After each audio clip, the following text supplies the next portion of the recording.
Një ditë, Nadia ishte e mërzitur. Shoqja e saj Ina e vuri re dhe shkoi ta mbështeste. Nadia, çfarë ke? Jam pak e mërzitur. Dëshiron të diskutojmë bashkë? Okej. Nadia filloi të i shpjegonte Inës për shqetësimin e saj. Ato të dyja bizetuan gjatë. Ina tha: Mos u mërzit Nadia, nuk ke mua. Në fund u përqafuan dhe Nadia ndihej më mirë.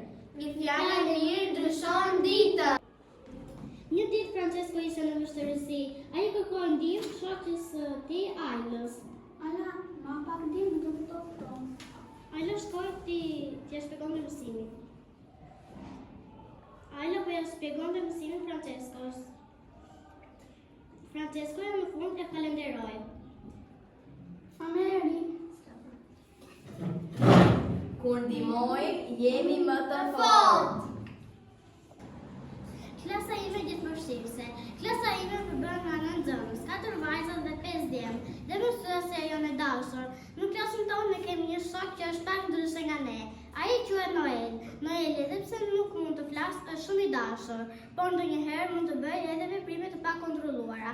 Ne ndihmojmë dhe e mbështesim atë. Gjithashtu ai është duke marrë pjesë në projektin tonë, rritemi duke bashkëpunuar. Në klasë ne të gjithë jemi të barabartë dhe bashkëpunojmë duke respektuar mendimin e secilit. Kur gabojmë ne nuk mërzitemi, por kërkojmë ndihmë nga njëri tjetri. Ne e dimë që kur bashkëpunojmë dhe ndihmojmë njëri tjetrin, ne mësojmë më shumë rreth mësimit dhe gjithashtu na ndihmon të kuptojmë dhe të krijojmë një shoqëri më të fortë. Të ndihmosh të tjerë nuk është dobësi, por është guxim. Kur ndihmojmë të tjerët të rritemi, ne jetë secili prej nesh ka nevojë për mbështetje dhe mirëkuptim. Njeriu nuk mund të jetojë vetëm, sepse jemi krijesa shoqërore dhe kemi nevojë për njëri tjetrin. Kur ndihmojmë të tjerët, jo vetëm që bëjmë një vepër të mirë, por edhe rritemi së bashku. Të ndihmosh dikë është një nga gjërat më të bukura që mund të bëjë një njeri. Ndihma ime për ty mund të jetë e vogël se një shpjegim i mësimit, një këshillë e mirë apo thjesht një buzëqeshje që të gëzon. Kur ndihmojmë njëri tjetrin, ne krijojmë besim dhe miqësi më të fortë. Unë ndjej mirë kur ndihmoj të tjerët, sepse e di që do të bëj të njëjtën gjë për mua. Prandaj gjithmonë duhet të jemi të gatshëm të ndihmojmë, sepse bota bëhet më e mirë kur njerëzit kujdesen për njëri tjetrin.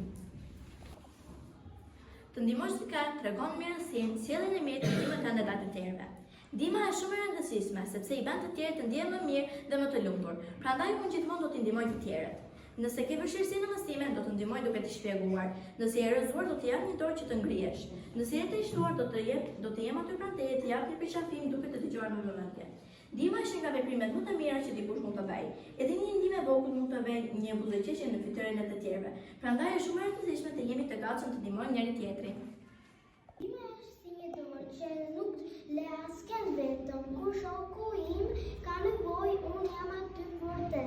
E dëgjoj, e ndihmoj dhe inkroj që të mos dorëzohet. Ne loje përpiqem që të luajmë të gjithë bashkë, që të kemi kujtim të bukura.